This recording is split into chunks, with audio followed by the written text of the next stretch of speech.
Well, hey there, guys. Greetings and salutations, and welcome to the best damn movie-related show on the planet Earth, the John Campea Show, coming from right here in our quaint little studio. I'm, of course, your host, John Campea. I'm joined in studio today by writer, director, producer, Mr. Robert Meyer Burnett. Robert, how you doing, sir? I'm really excited for the Silver Shamrock big giveaway tonight, John.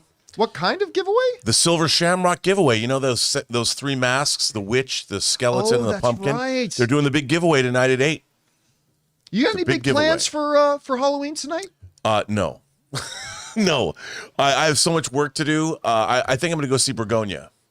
You know what? Ann and I had tickets to go see Begonia yesterday afternoon. Did you go? Well, we didn't. We got tickets for 2 o'clock. Now, Ann's work, because her offices are in Pittsburgh, her work, that's 5 o'clock there. So she's usually all done by 2 o'clock. Right. But that's why she has to start work at like 6 in the morning. But she had a work call go late and we weren't going to get there in time. And so we didn't go to see it. And so then I thought I'll go see it tonight because I really want to see this. But the Blue Jays, Toronto, They're going down, dude. They're going down. Jays, they are playing in a potential World Series clinching game tonight. They win tonight, they win the World Series. It's true. And they're playing in Toronto. So I kind of want to stay home and watch that. So I'm torn, Rob. Anyway, you might notice that Jonathan Voico's not here. He normally has Fridays off. And so I'll be doing myself. And listen, because Jonathan's not here, when he's not here, the way we like to take live questions from our audience is by using the super chats over in the live chat. So for today's show, if you guys are watching live, and you got to be watching live, and have a thought, theory, opinion, question, or an issue you'd like us to discuss, go ahead and use the super chat feature and send it in, and we'll address it in the second part of the show. All right, guys. With all that down, let's get things started with this. Welcome to Derry debuted a few days ago, but for this week and this week only, they had a special night for episode 2, which was to coincide with Halloween. So they put out episode 2, I think, late last night. Yeah, I didn't watch episode 2. I haven't had a chance to watch it yet myself. I haven't had a chance to watch it yet, but I did watch the first episode. Bonkers. I caught up with it after we talked about it on the show, dude. I was very impressed. Bonkers. What a fun hour of television.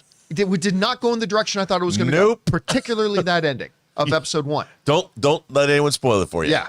So it turns out, Rob, you and I were not the only ones watching it because according to a new story in the Hollywood Reporter, the ratings. Now I want you to think about this, about the long storied history of HBO. 3rd biggest opening of any HBO show ever. This is what they wrote. TV ratings. Welcome to Derry scares a big premiere audience with 5.7 million on cross-platform. It says the premiere of Welcome to Derry enticed a lot of viewers back into Pennywise's clutches. The HBO series debuted to 5.7 million cross-platform viewers measured over 3 days, making Welcome to Derry the 3rd biggest series debut in HBO history. It trails only the premieres of House of the Dragon, which is no surprise, which had nearly 10 million day one viewers in 2022, and The Last of Us, which opened to 4.7 million on its first night in 2023, and moved well past 5.7 million views in the following days. All right, listen, I'm just going to say right now, I'm shocked. I really am. I thought it was good, but nobody had seen it yet to know that it was good. I did not think this many people would tune in to watch it. I really didn't, because number one, it's it. So I thought there would be interest in it. I thought it would do okay, but I didn't think it would get these kinds of numbers. The second reason is because I don't think the trailers for Welcome to Derry have been very good. I don't think they've been terrible. Right. But I don't think personally, I don't think the marketing for Welcome to Derry has been all that much to write home about. And it's horror. And so I expected decent numbers for it, but I wasn't ready to see just how many people would tune into it. Again, it's a far cry from, House of the Dragon's debut numbers, but still for an episode 1. And here's the important thing, Rob. The people who watched it liked it. So this could be one of these situations where, next week when we get the week 2 numbers, I'm kind of expecting this thing to just, in the words of K-pop demon hunters, go up, up, up. You didn't think I'd work in a K-pop demon hunters quote today, did you? Well, so there we go. So I'm kind of stunned by this. Anyway, Rob, are you surprised, not surprised by these numbers? And what do you attribute it to that this show got like this many people tuning in? Everyone floats on HBO, I guess. No, you know what I think it is? People love it. They love it. And you've got the people that saw the Tim Curry version of Pennywise in the TV miniseries in the 90s. And then the Muschietti, the 1-2 punch of it, parts 1 and 2. I mean, I liked it part 1 better, but I still think that those are really great. I mean, in terms of big budget studio horror fare, you don't get much like that. Horror is traditionally more of a low budget thing. Yeah. Those movies are these rich, textured, horrific, really great time at the movies. And I think that it's because people love it.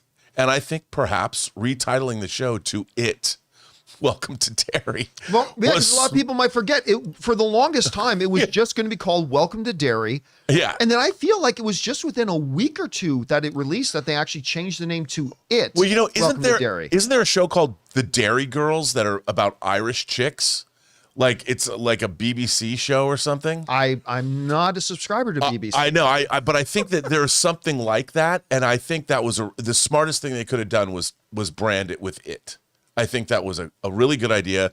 Once people knew, like, oh, there's an It TV series, why not? And I think, and look, there's even in the trailers, you got to see the bus to Shawshank Prison. The whole thing is full of Stephen King Easter eggs. And it's just a lot of fun. And they didn't pull their punches, John. Oh, no, they did not. They didn't pull their punches. No. I thought the show was going to be kind of a slow burn. Well, not that first episode. Maybe the rest of it is. But I think that I think people were excited. You know what? Plus, it was Halloween week. The second act was a slow burn. And Yeah. you like a show like this should have some slow burn. And Yeah, you gotta ramp it up. Out swinging, and it went out swinging. Boy, did that first episode. Let me ask you this. We were talking the other day that this year is the highest grossing box office year ever for horror films. Yeah. Which is kind of crazy to think about, especially when you think about how much horror has struggled. Do you think the success of horror in theaters has anything to do with the big numbers turning in for It, Welcome to Derry? 100%. I think it's the time we're living in. We live in a time, horror traditionally has always flourished when people, look, inflation is up. People are losing their jobs en masse around the country. Mass firings everywhere, as we were talking about this morning. You have a very insecure political environment. There's tariffs people are paying. There's a lot of stuff happening. Wars are happening. A lot of insecurity around the world and at home. And I think a lot of people, what is a great way to deal with that?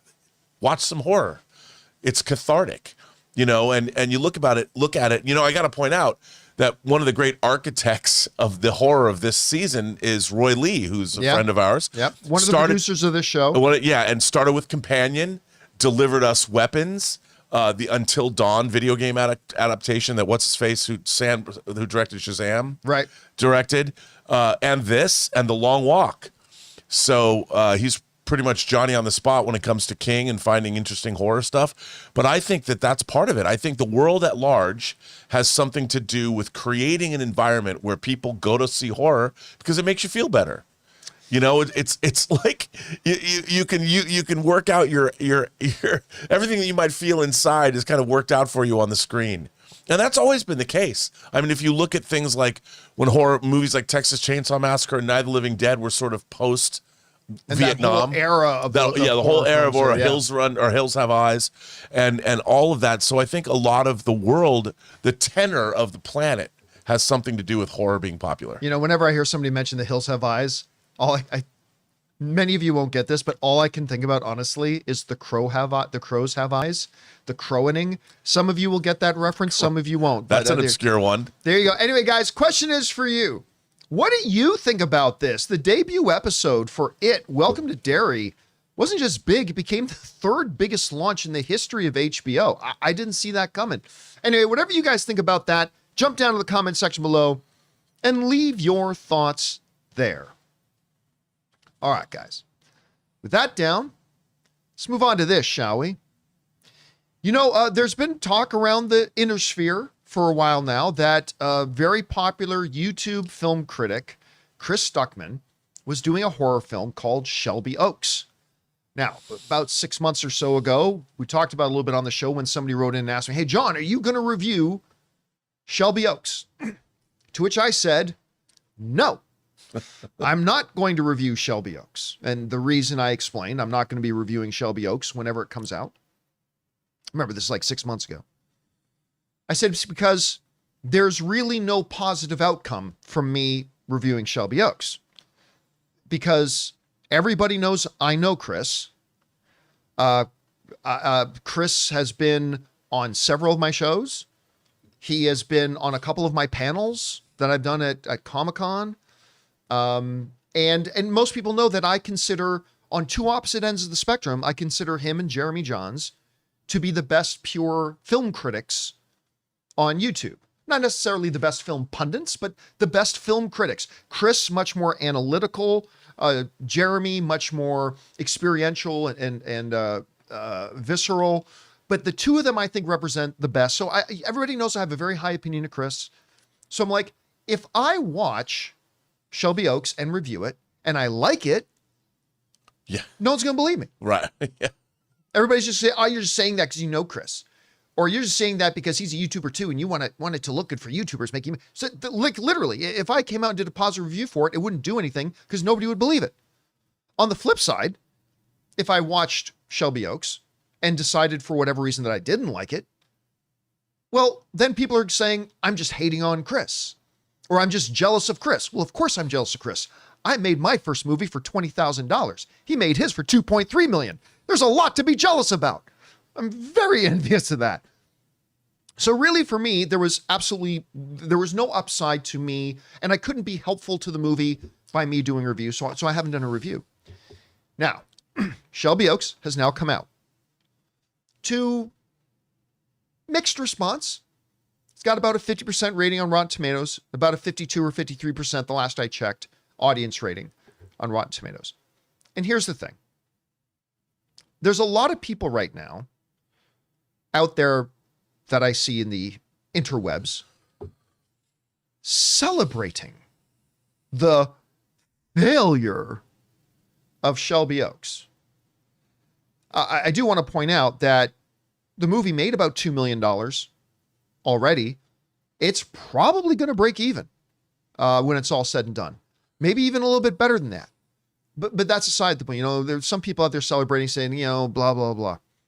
You know, Chris, and you know, still a lot of people who were very mad at Chris when he made that decision about a year ago. Remember that when he said, I'm not going to review movies anymore that I don't like. Mm-hmm. And to me, I remember at the time having this debate with somebody about it. I said, to me, that is the highest form of integrity. Because, you know, my opinion, Rob, is if you're a filmmaker, you shouldn't be out there bashing other filmmakers. Let other people do that. Let pundits do that. Let critics do that. Let fans do that. My position has always been, if you're a filmmaker, you shouldn't be bashing on the work of other filmmakers. I find that classless. And as Stuckman himself was kind of stepping one foot into that world of being a filmmaker, I applauded the idea because, number one, it's still integrity. He's not going to review a movie and say it's good if he doesn't think it's good. He's just not going to review it. He was upfront about it. I thought he handled it with great integrity. Personally, myself, I think he handled it the right way. And I think it was the right decision for him to do that. If you want to become a filmmaker, just don't review movies you didn't like then. It's not your place to be out there, I don't think, to go bashing on other films. Anyway, so we get back to this whole Shelby Oaks thing, right? And I see a bunch of people out there kind of celebrating that maybe it's not getting the reception that I hope. Again, it still has better reception than some movies. Sure. So let's say that. It's his first film. Yeah, and it's his first film. And I wanted to throw this out there about about Chris and the movie and what it's accomplished. Rob, I think the world is filled with anonymous cowards. The world is filled with anonymous cowards. People who safely sit in their little chair that they sit in every single day and criticize people. I'm not talking about evaluating a movie. You watch a movie, it was good, say it's great. Yeah. If you watch a movie, it's not good, say it's not good. I'm not talking about that. That's all fair. But celebrating in a lack of success, and there is some success here for Shelby Oaks. But what I'm saying is, Chris Stuckman has accomplished more, I believe, than 99% of people ever will. He's also an author, a published author. He's written books. He's written and stuff like that. And there's some people have heard me say this story before, but I want to share it here. A lot of people, you guys know I travel in church circles. One of my favorite stories, no, my absolute favorite story in all the Bible. All right? Put on your Sunday best, folks. Reverend John is about to speak. Hallelujah. Damn right. Listen, one of my favorite stories is this. And I find this is so true in life. This is a great story in the Gospels where one night Jesus tells his apostles, let's all get in a boat and go out on the water, right? Okay. Doesn't really say why they're going to get in the boat and go on the water. They say, sure. Jesus says, let's get in the boat. When the Almighty comes to you, you don't ask him for his ID, Rob. Did you like that reference? What does God need with a starship? What? Did you like that reference? I thought you might. But so they go out on the water. Now, as the story goes, in the middle of the night, all the apostles fell asleep. In the middle of the night, the apostles wake up to a brutal storm going on. The waves are high, the water is rough, the rain is pelting them, and they notice that Jesus isn't in the boat. And they're all panicking and they're scared. They think they're going to drown. And then they look out and they see off in the distance a silhouette, and it's Jesus standing on the water. Now listen, you don't have to be a person of faith to appreciate the moral of this story, so just follow me here. So they look out on the water, and I'll get around to how this completely ties into Chris Stuckman. And I'm not saying Chris Stuckman is Jesus. So they look out and they see Jesus standing on the water. And they say, oh my God, it's Jesus. And Jesus says, I'm paraphrasing, hey, get out of the boat and walk on over to me. That's a tall ask. He says that probably in Aramaic too. Yeah, probably. It's a tall ask. Big ask. These guys are terrified. The storm is raging. The lightning is flashing. The waves are crashing. He says, get out of the boat and come walking over to me. And as the story goes, they were all cowards. They all stayed huddled in the boat, except one guy, Peter, Petros in the Greek. He decides, crap in his pants, all right, I mean, this is stupid, but you're Jesus, so okay. So as the story goes, Peter steps 1 foot out of the boat, and he finds the water is holding up his weight. And then he takes another step, and Peter is walking on the water. Now, then as the story goes, Peter became distracted. He became overwhelmed by his fear. He looked around, he saw the storm, he saw the waves, and he panicked, and he sunk. And then Jesus grabbed him, pulled him out, pulled him in the boat. Now, in Christian circles, this story is looked at as a story of failure. That Peter lacked faith, and he sunk, and he got wet. Well, everybody was wet, but still he got soaked, and he got embarrassed. Ha ha, you sunk. But here's the real moral of the story, ladies and gentlemen. As out of all the cowards cuddled safely in the anonymity and the safety of the boat, only one of them walked on water. Peter sunk, but he got out of the boat and he walked on water. And while everybody else tells the story about failure and embarrassment and blah, blah, blah, guess what? At the end of all their days, only one of them could say, yeah, but I walked on water. Might have only been 1 or 2 steps, but I walked on water. Ladies and gentlemen, I'm here to tell you that Chris Stuckman has walked on water. He's walked on water. How many people sit around saying, I want to make a movie someday, but they never do anything about it? They just sit around thinking someday America's Got Talent is going to put them on their show, or they sit around and think maybe somebody will just come along and hand me an opportunity. Especially today. Especially all today. the influences, and especially today. I'm going to be famous. Chris Stuckman, when he could have stayed huddled in the safety of his little YouTube channel, where he was already safe and he was already successful, could have just very safely stayed in that little boat with everybody else and not tried anything.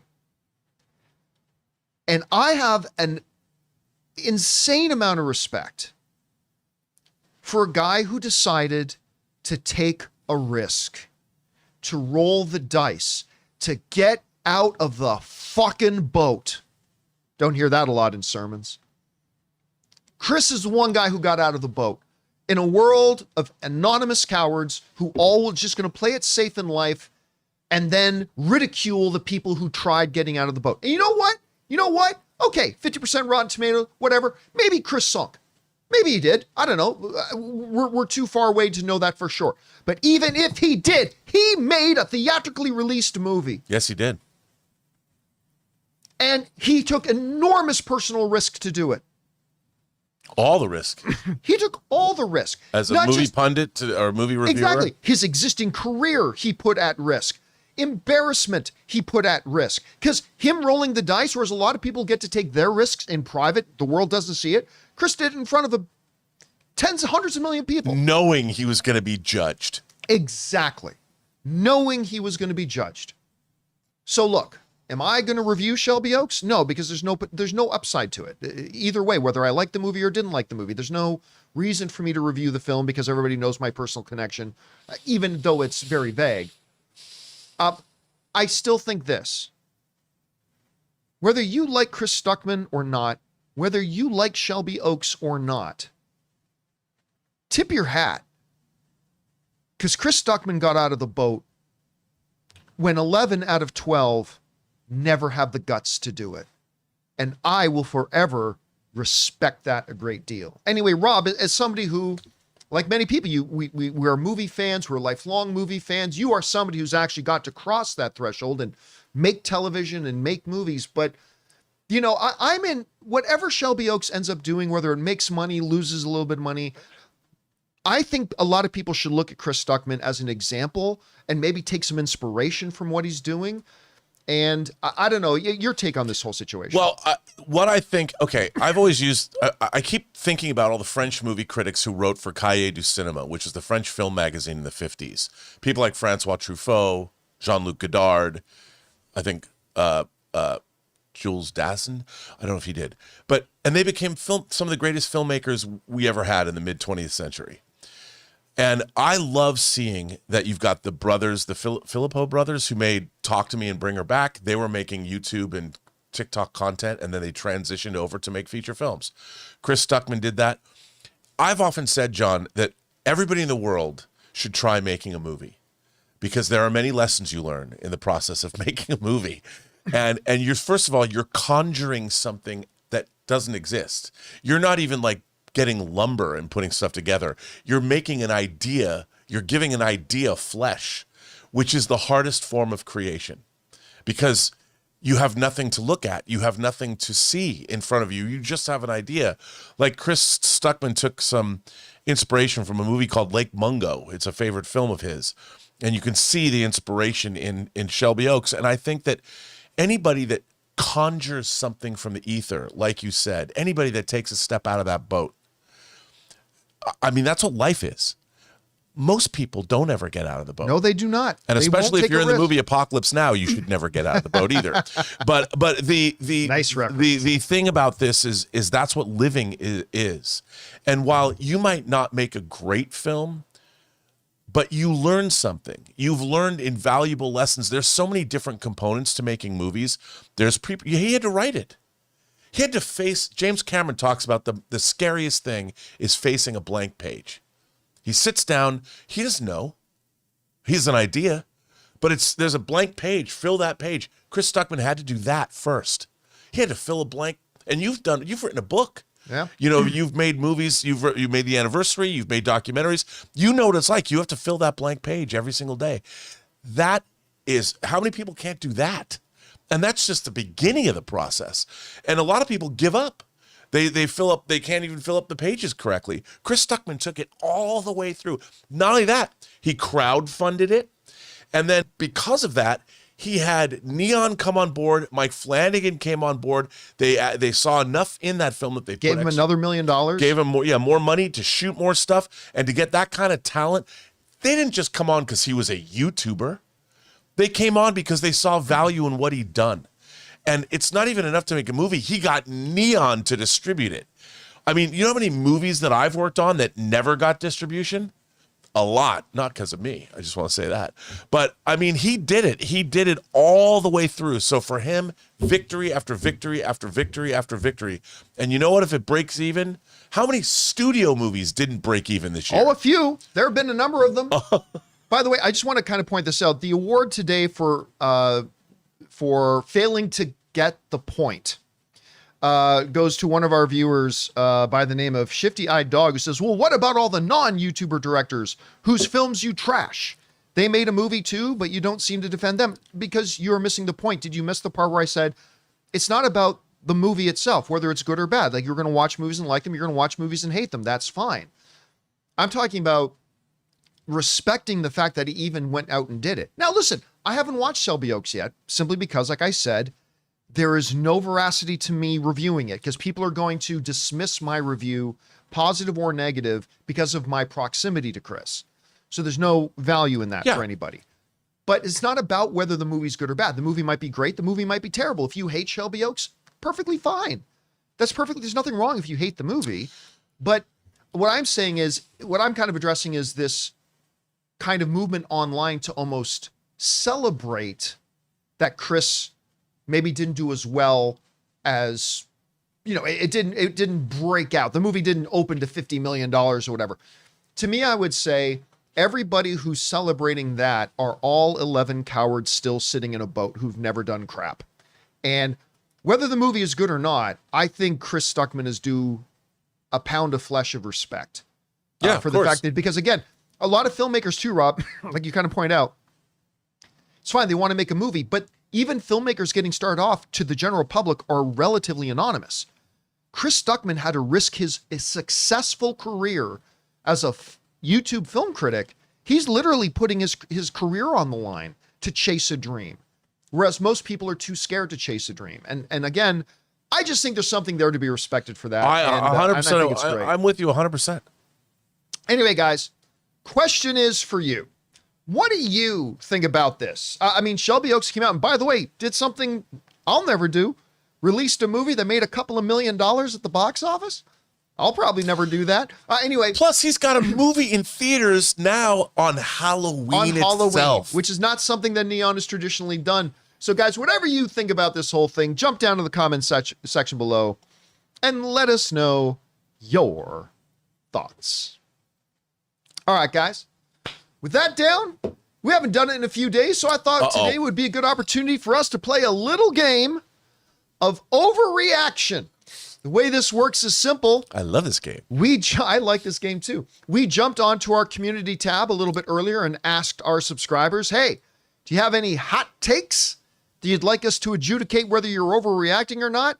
Whole bunch came in. We've picked out a few to address. So let's get to some of them here, shall we? We're going to start off with this one. Chuck4301 writes in, Supergirl will make more money than The Mandalorian and Grogu.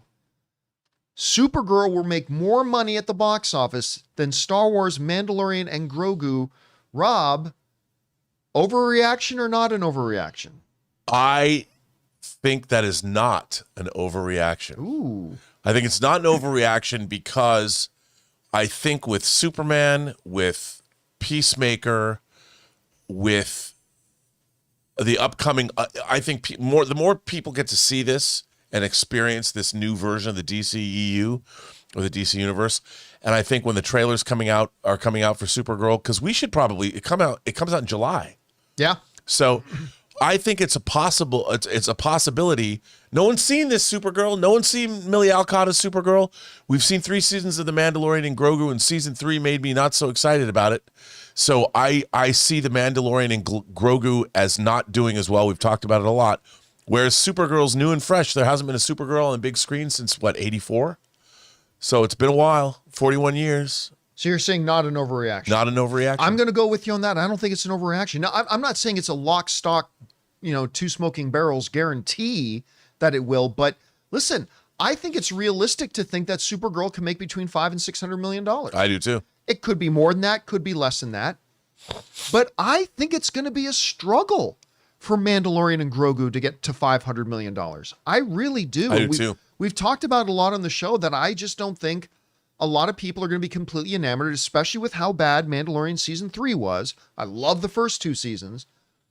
About running out to see a pseudo 4th season of a show, a movie that's taking the place of a 4th season of a show. So I don't think it's a big stretch for Supergirl to get to 500 to 600 million, but I do think it's a bit of a stretch for Mandalorian and Grogu to get to that. So I'm going to say it's not an overreaction. All right, let's move on to the next one here, shall we?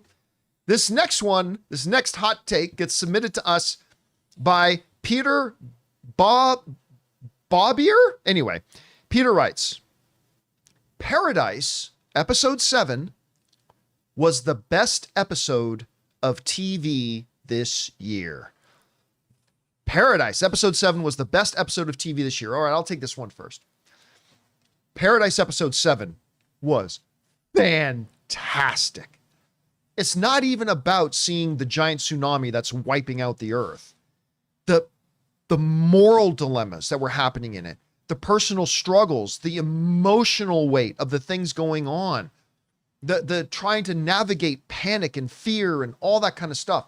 It was a remarkable episode of television.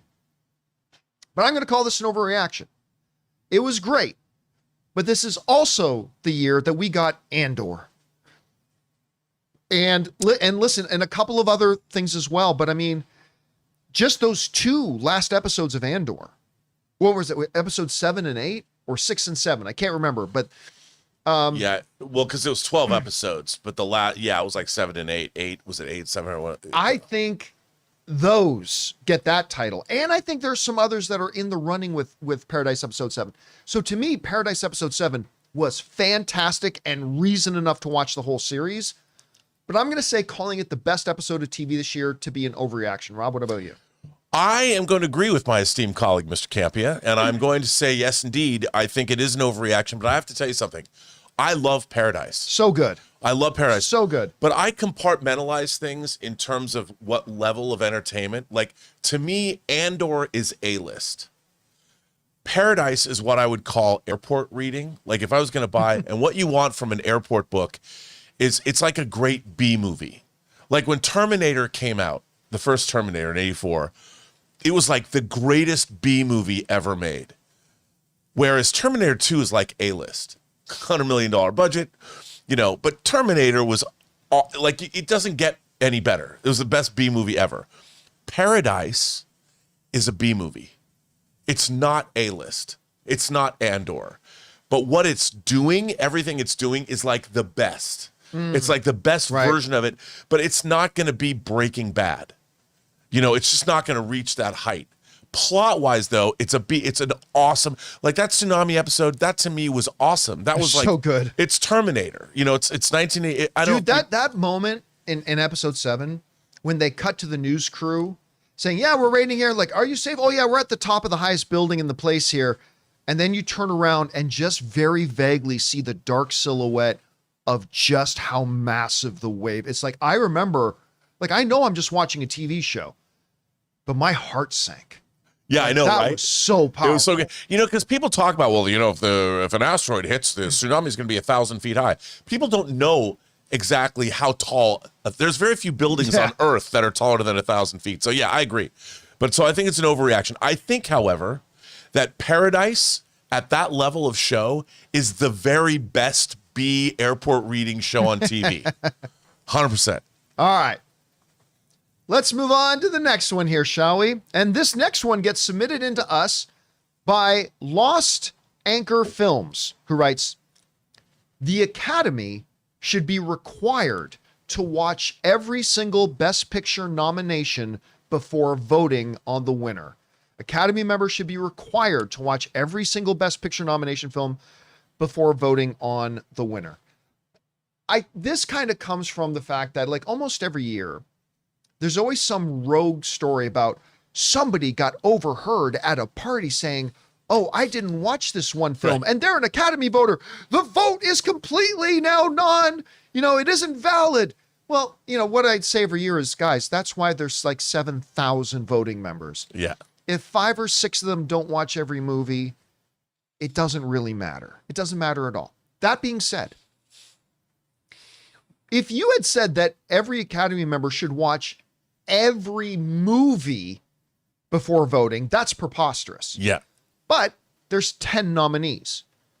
And I'm going to say, yes, I absolutely believe if you have the privilege of being a voting member of the Academy of Motion Pictures, Arts and Sciences, and you are actually going to be one of the voices that determines, even though you're only one of 7 or 8,000 people, but if you're going to be one of those voices that determines which film gets given that honor, we're not talking about 500 films that are eligible. We're talking about the 10 that actually get nominated. And I absolutely believe the Academy, and they do encourage this, but I mean, they should make it a hard and fast rule. If you vote, you have to have watched all 10. And if you, for whatever, hey, life happens. If circumstances in life have made it so you haven't been able to watch 10, recuse yourself of voting on the Best Picture category. I do not think it is an overreaction to say that that should be a mandate from the Academy. Rob, what about you? I totally agree with you. Look, watching all 10 nominated films is, it's 2 hours a night for 10 days during the week. Pick 2 weeks and just start from there and go. I agree with you. I think that people, at least, because everybody can vote on the Best Picture, every member of the Academy, every branch of the Academy. And I think that people are only obligated to, like, if you're part of the special effects branch or the makeup effects branch, I think you need to watch all of the films nominated in your category. But that's 5 films, and with Best Picture, I think everybody should watch all the Best Pictures. I don't think that's a lot to ask, because really that only means that you only have to watch 15 movies if you're in the Academy. You only have to have your section that you're in, whatever, the editors and I would hope you'd watch more, but I don't think that's an overreaction. Well, remember, in the Academy Awards, like, it's the individual branches that make the nominations. Right. Then once the nominations are there, then the whole Academy votes on all the winners. And I listen, if you can't watch all 10, just recuse yourself from voting in that category. Yeah. And I have to recuse myself from this category because I haven't seen all 10 of these. And I think that also too, like, there's a lot of people that I don't know if they vote in every category, but a lot of people don't know what editing is. Even though you're who are you to judge editing? So maybe they just pick whatever their favorite movie is because they figure that, which is fine too. I mean, you can't, if you're going to vote in the Academy Awards, you pick what you like. And if you haven't seen every best score, the movie that you're voting on, you pick your favorite that you did like. I don't think that's invalid, because a lot of people are going to say, well, you're not being able to judge. Like, you could have the best score in a movie that's not so good. And if you've never seen that movie, how do you know if the score is great? And there's validity to that argument, but I would say, okay, well, if the movie's not that great, maybe part of that reason is if you don't see it, you can still vote on your favorite score, the score you thought was great. All right, let's move on to the next one here, shall we? This one, getting back a little bit into Supergirl, but in a bit of a different context here. As our viewer, Tut, I'm not even going to try to pronounce that. Tut, I was going to say, writes, Supergirl and Lanterns have more riding on them for DC than Avengers Doomsday does for Marvel. Supergirl and Lanterns have more riding on them for DC than Avengers Doomsday does for Marvel. Rob, overreaction or not an overreaction? I think it is a bit of an overreaction, only because of the money spent. That alone, because the budget of Avengers Doomsday, I'm willing to bet, dwarfs the budget of Lanterns and Supergirl put together. So strictly from a monetary standpoint, but that's not what he's talking about. He's talking about the future of the viability of both universes moving forward as an entertainment concern. And I would say that there is a case to be made that if Supergirl and Lanterns fall, if they don't work at all, that puts the DC universe in a very precarious place. Whereas one Avengers movie, I mean, you've already got 4. So if that Avengers movie, I don't know how it could tank horribly, but if it did, I think that they'll still pick up the pieces because one, they have to finish. We have to get a Secret Wars and that Secret Third movie, and so we know that there's going to be another Avengers movie after that, and we know that they're developing X-Men, so we know that they're going to be okay. Whereas DC, we've got an animated show, we got Peacemaker, we got Superman. That's it. If Lanterns and Supergirl don't work, that could throw some serious gum in the works. All right. I'm going to sort of agree and sort of disagree. I will agree that it is an overreaction to say that there's more writing on Supergirl and Lanterns than on Doomsday. But I will differ from you in that I will say it is a massive overreaction. Oh my God. These are not even in the these are not lyrics in the same song, okay? It is totally different. It's like, okay, you know what? Tonight there's a World Series Game 6. Jays can lock it up, right?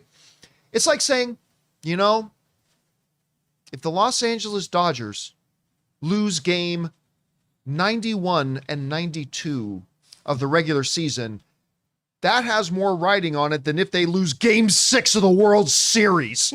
That's preposterous. Listen, is DC in a precarious position right now? Just getting started, just getting this thing going, nurturing the little baby DCU. Yes, it is. Absolutely. There is much writing on Supergirl and much writing on Lanterns.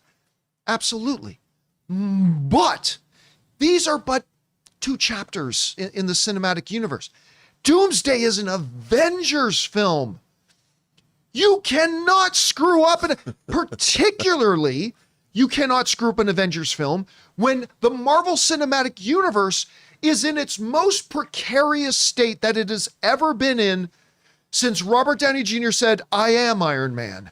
It has never been in a more precarious spot right now than it is. It has been an era of mediocrity since Endgame. Some really good things, some really bad things, a lot of stuff right there in the middle is kind of mediocre. This is a very sensitive time. Now, I'm not saying that about Spider-Man. Spider-Man is a big movie, but it's just another chapter of the MCU. But Doomsday is an Avengers film at a time when the Marvel Cinematic Universe is teetering a bit. And this movie can go a long way for reestablishing their dominance or go a long way for saying everybody going, yeah, Marvel's done. So is there stuff riding on Supergirl and Lanterns? Absolutely. 100%. But it ain't the same hemisphere as how much is riding on this. Rob, you and I have said that the first trailer for Doomsday, you and I believe, and I still do, that this is the most important trailer maybe ever. Yeah. And and that alone, I think, kind of speaks to the notion that, yeah, make no mistake, Doomsday has a lot more writing on it with the MCU than Supergirl and Lanterns does for DC. They're all important, but yeah, that's not only that. I mean, not only is this the most important trailer, we know it's going to be in front of Avatar. So it's being put up with Jimmy C's new latest opus that is also, along with the Avengers, the most successful franchise theatrically that exists. So even that, if you underwhelm an Avatar audience, they've got to go all in. They have got, and by the way, you know what? I told people, I tweeted out that I've decided it's a lifestyle choice. I said it on this show first, that I choose to be excited for Avengers Doomsday. I'm going to be excited. I'm excited for the trailer. I'm excited for the movie. I think this trailer is going to be exciting. I can't wait to see Avatar 3, as everyone knows. And you know what?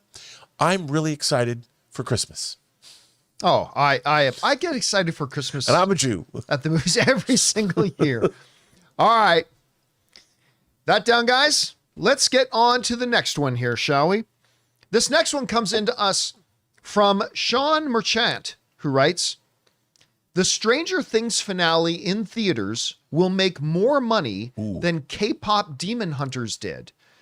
The Stranger Things finale that's going to be released in theaters will make more money than K-pop Demon Hunter did. So for those of you who may not know, we talked about on the show last week that Netflix has announced that the finale, the final episode of Stranger Things Season 5, the whole series finale, is also going to be released in theaters if you want to go watch it in theaters. K-pop Demon Hunter was, after it had been on Netflix for months, got a little theatrical release for a weekend or something like that, and did pretty well for that, especially considering it had already been on Netflix for 3 months. So Sean is saying the Stranger Things will make more money than K-pop Demon Hunters did. I don't think that's an overreaction. Because while K-pop Demon Hunters did extremely well for a movie that had already been on Netflix for 3 months, it was $18 million, right? Which is nothing to sneeze at, but it's $18 million. So the question becomes, is it probable that Stranger Things series finale, first time in a theatrical screen, that final episode getting released in theaters, can that elicit more than $18 million? And while I do not think it's going to be a $50 million weekend or a $60 million weekend, I absolutely think it's very realistic that it'll make more than $18 million. So I'm going to say Sean is not overreacting when he says that Stranger Things finale will make more than K-pop Demon Hunters. Rob? Well, I just want to point out that K-pop Demon Hunters was re-released to theaters today.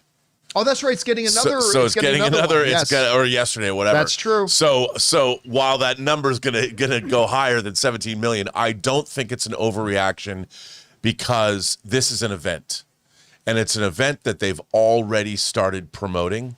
You know, in terms of that trailer, that last trailer that dropped the other day, which is such a banger. But did you notice that in that trailer they didn't say anything about releasing the finale in theaters? It just says New Year's Eve.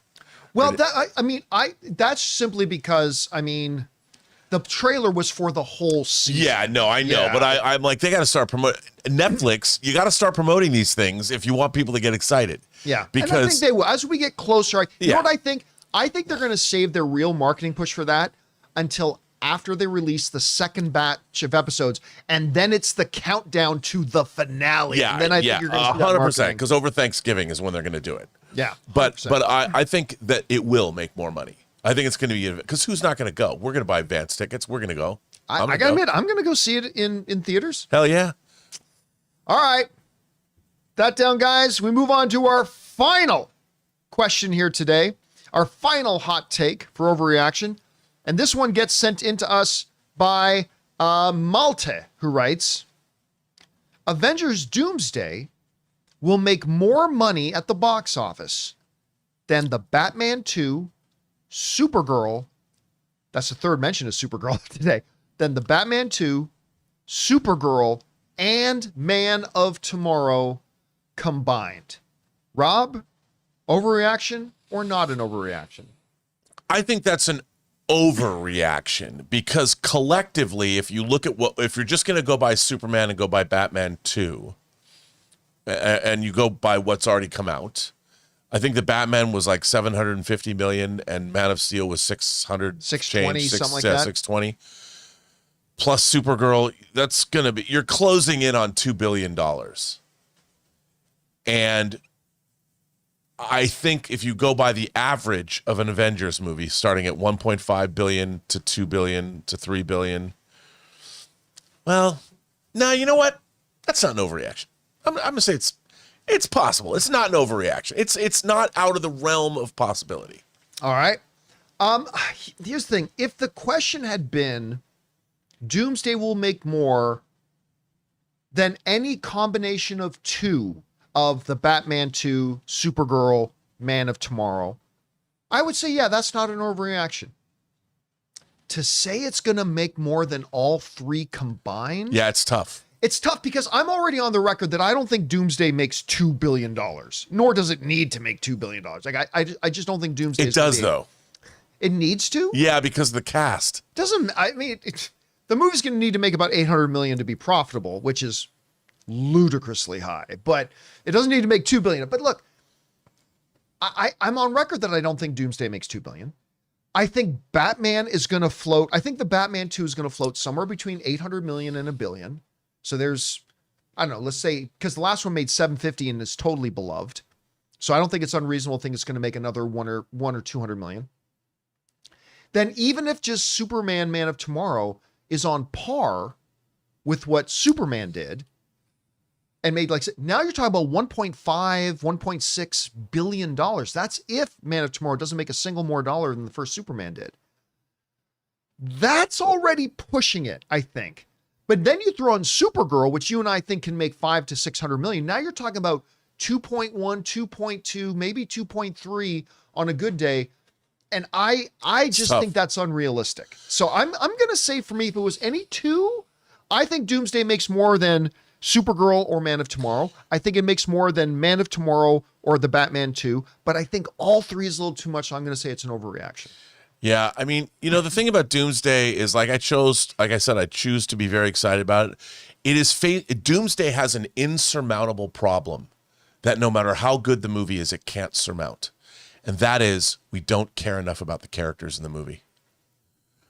Before, you had your core Avengers that everybody loved. There are not beloved characters that are in this film that we care about. And it's basically built on a gimmick. Whereas Supergirl, that Millie Alcott Supergirl, I already want to know what happened to her. Yeah, me too. You know, and the Batman, Twilight Boy did good. We want to see the Batman too, because everyone liked the Batman, despite what certain people will say. And I thought that was beautifully made movie after coming off of the Penguin. You know, that's now a franchise that's done great. And whatever Man of Tomorrow is going to be, it's probably going to be, it's not going to be Joker Folle et Deux.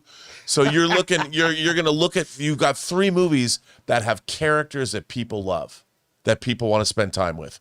Avengers Doomsday does not have that. Well, that's why, and I agree, but that's why I think when the marketing does start, they're going to be heavy. Remember, we had that one question somebody wrote in and said, I bet you anything that they're not going to have Robert Downey Jr. in the trailers.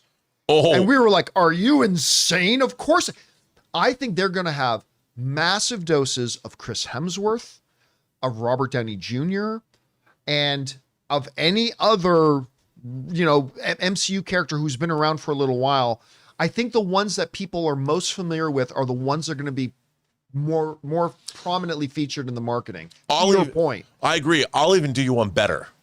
I bet we're going to see a lot of characters that were once dead back because they're alternates from different, they're variants from different universes. And people are going to be like, what? But also then you've got the Fox X-Men characters. I mean, you got nostalgia there too. So they're going to, look, this is going to be the most I expect that watching the Avengers Doomsday trailer is going to be like having 2 cotton candies at the county fair when you're 5 years old.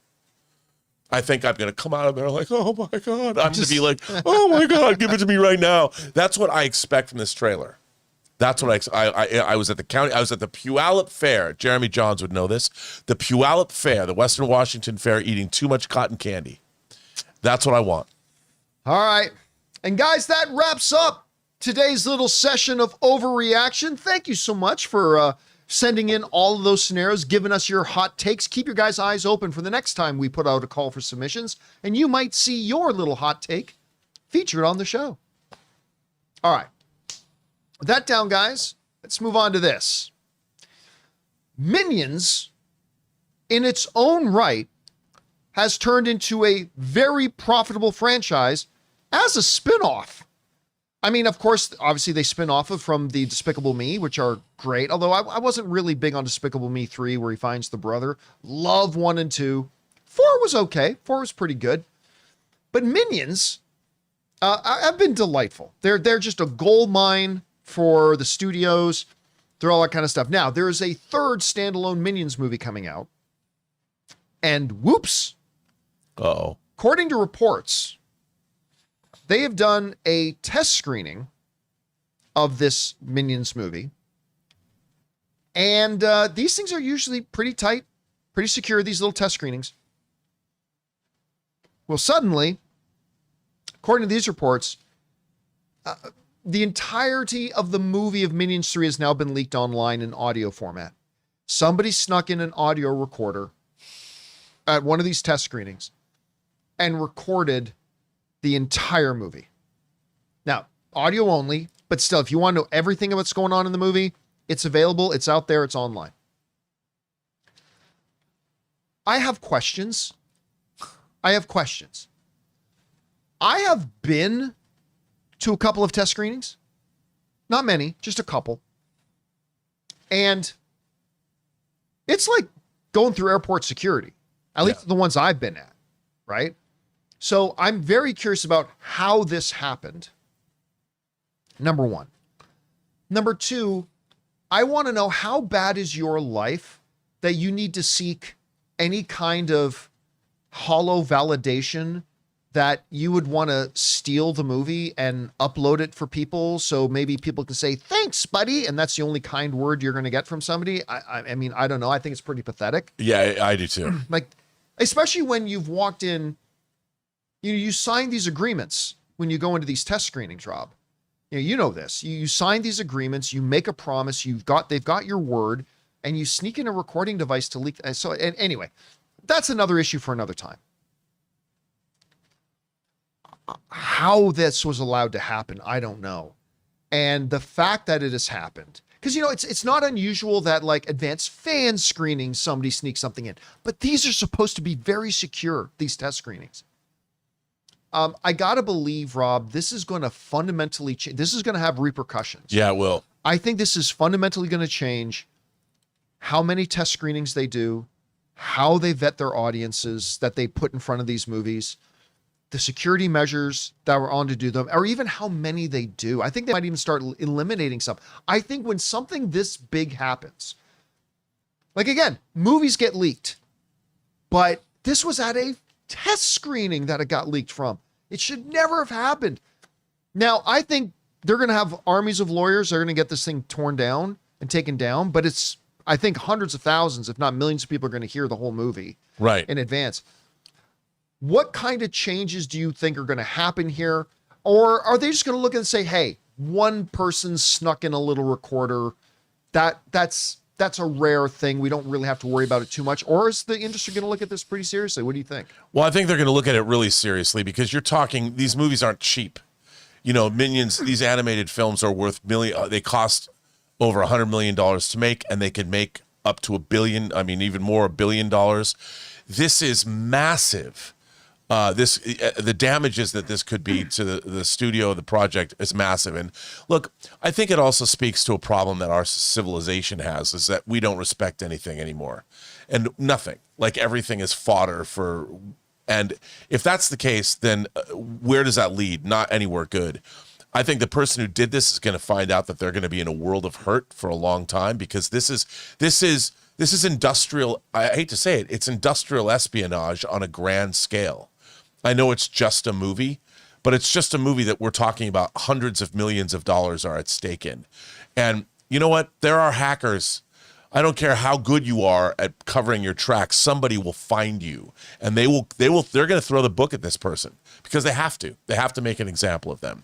And now you're going to have to walk through a metal detector when you go in to see movie theater test screenings. I have already done that at a couple of times. I've literally walked through metal detectors. Yeah, they're going to now they're not. They figured first of all, if you're going to steal a movie, Minions, really? Why not something I want to see? No, well, that's the one they got invited to. I know, but Minions, come on. I mean, and by the way, why would you want to ruin a movie like that? You're just going to, what is it? When I was 5 years old, I used to tape record Star Trek episodes off the TV. And if somebody walked downstairs when my tape recorder was running, I'd scream and yell at them. But really, you're going to make an audio recording of Minions? What are you, 12? Yeah, now, listen, again, I want to just reemphasize the fact that we understand movies sometimes leak. The full movies get online. This happens, but it doesn't happen from test screenings. No, this doesn't happen, and so this is going to be, I think, pretty significant. It's going to be, and they're going to throw the book. At and you're right. Listen, these test screenings are also not audiences of 500 people. These are small, controlled groups, and I think you're right, Rob. I don't think they're going to have much trouble figuring out who is anyway. Guys, question is for you. What do you think about this? We often hear about test screenings happening, stuff like that, but I don't ever recall the entire contents of a movie getting leaked out from a test screening. I just never heard of that. Anyway, whatever you think is going to happen as a result of all this, jump down to the comment section below and let us know your thoughts. All right, guys. With that down, let's go on and talk about this, shall we? You know, there's a movie opening this week, or not this week, but it's coming up in early November, and I'm very excited about. It's a little movie called Predator Badlands. Next week, baby. That I am absolutely stoked for. Me too. I can't believe, like, I have gone from really not a lot of interest in it from when they announced it to a lot of things have transpired since then that I am now ravenously excited to see this. Me too. I'm so stoked, man. I am so excited, Rob, that I broke my 4-year-old rule of never going to press screenings anymore. I reject all press screenings. But when this one came in for Predator Badlands, I'm like, oh. Yeah, man. And I said yes. Did you see the key art they dropped yesterday? That was the original Predator poster. No, But instead I of didn't see that. instead of Schwarzenegger, it had our new Predator in the same. It was great. I mean, whoever That sounds pretty it's cool. really cool. And if you're a Predator fan and you've seen that key art forever, it was so. This is the kind of thinking that I want from the studio. And leave it to Steve Asbell, the quiet king of franchises over there at 20th Century Studios. He knows what's up. Well, here's the question, though. You are excited about this movie. I am. I'm excited about this movie. But how many people are excited about this movie? I see a lot of hate being directed at this movie. I see some of it too. And you know what? The forecast now, the box office opening weekend forecast has come out, and a couple of things surprised me about it. First of all, they're forecasting now that Predator Badlands is going to open to $35 to $45 million opening weekend. Really? Yeah. That's the forecast right now. Now, sometimes the actual numbers exceed it. Sometimes they come in a little bit under. 90% of the time they come in right around that range. But they're saying right now, $35 to $45 million opening weekend for it. But here's the other thing that kind of surprises me. Is that if it does open to 35 to 40 million, 35 to 45 million is what they're saying, it would be the highest grossing opening weekend in Predator franchise history. Wow. That surprised me as well. Yeah. Because if you go over and look at it, you got Alien versus Predator open to 38 million, Predator open to 12, Predators open to 24, The Predator open to 24, Alien versus Predator Requiem open to 10, and Predator 2 open to 8. So when you put it in that context, Wow. maybe 35 to 45 million isn't so bad. I don't know. Look, I'm going to say this. I expect it to do more than 45. I do. I mean, the projections there Me at 35 too. to 45, they haven't done a super robust marketing campaign. The trailers that have come out have been great, but I'm not seeing it all over the place. So I guess so. My guess initially would have been 70 to 80, but I don't know. I still think it does better than 45. Anyway, you saw these numbers. Are you surprised by them? Do you think it'll do better, worse? What do you think? You know, it's funny. We are in the midst right now. October was the worst box office in what, 27 years? Where's what October box office? Yeah, October box office, the worst box office in 27 years. And I'm looking at this thinking, maybe I don't know much anymore, because the Predator franchise is a franchise that, again, it belongs to the 80s. It came from the 80s. You know, Predator came out in 87. John McTiernan made that movie before he made Die Hard. And I can understand, like, we movie fans kind of have blind spots for these franchises because we grew up with them. They're kind of like our thing. It's the gen pop that we have to ask ourselves, are they ready to go see a Predator movie? And maybe these numbers are reflecting the fact that we do live in our genre film pundit bubble.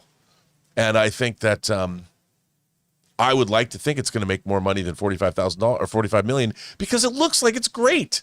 And I loved Prey and I love Killer of Killers. Fun. It looks so, and everyone who's seen it says how much fun it is. But there's a lot of people that I'm like, well, I don't want to see a Predator movie where the Predator isn't hunting humans. I'm like, we've seen that. I want to see the the culture, the Predator culture. Bring it on. Yeah. And the fact that this is also, let's be clear, an alien movie too, because she's a Weyland-Yutani synth, whatever she is. Yeah, so which, by the way, I just want to point out, about a year ago, before the first trailer came out, somebody asked me, hey, with them revitalizing Aliens and revitalizing Predator, do you see them crossing it over? I'm just calling myself out here. I remember about a year ago, I said, nah, I don't see them doing that. I don't think they're going to cross them over again. They're not going to make the same mistake as Alien versus Predator. But clearly they are. 100% they are. And why is that Weyland-Yutani robot on that planet in the first place? And knows that many other Predators have already been there and all failed. Yep.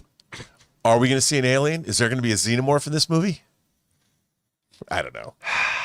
You know what? I think at most, although I've been wrong about this already, maybe they'll do the old thing about seeing an alien skull on a wall. Yeah, yeah. Or something. Or along those that's how the lines. movie opens. This Predator just tears through like 10 of them.